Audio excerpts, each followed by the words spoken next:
Je viens de saisir l'ONU via une correspondance au sujet de massacres de populations civiles commis dans les hauts et moyens plateaux d'Uvira, Fizi et Mwenga. Mpejeje kwitabaza ishirahamwe mpuzamakungu ONU ndabicishije mw'ikete mvuga ivyerekeye ubwicanyi buriko bukorerwa abanyagihugu bo mu misozi ya Uvira, Fizi hamwe na Mwenga. Ubwo bwicanyi bukorwa n'igisoda c'u Burundi twigwaneho Gumino hamwe nabo bacuditse.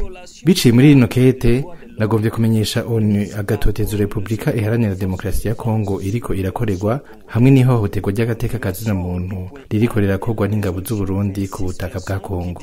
Ivyo bikaba hahonyanzwe agace ka A k'amasezerano ya ONU mu gace ka 25 na 26 aho basaba ibihugu kudakoresha iterabwoba n'inguvu mu migenderanire hagati yavyo haba mu kubahiriza imbibe z'igihugu canke ubwigenge bwavyo.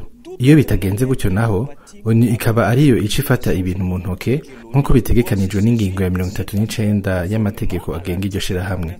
Ngivyo ivyo twiteze kuri ONU. Kugira ukuri kuja habona nasavye ONU gushiraho umugwi w'abahinga ugira amatohoza kugira hamenyekane abari inyuma y'ubwo bwicanyi bongere bashengezwe.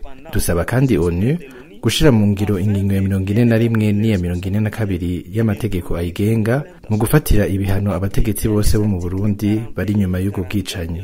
Duhamagarira inama nkuru y'umutekano y'ishirahamwe mpuzamakungu ONU gufata ingingo yo kwiyamiriza ubwicanyi buriko bukorerwa abanyagihugu b'Uvira, Fizi hamwe na Mwenga nk'uko bitegekanijwe n'ingingo ya 39 y'amasezerano y'ishirahamwe mpuzamakungu ONU. Les actes flagrants de crimes d'agression commis dans les territoires de Fizi, Uvira et Mwenga conformément aux dispositions de l'article 39 de la Charte des Nations Unies.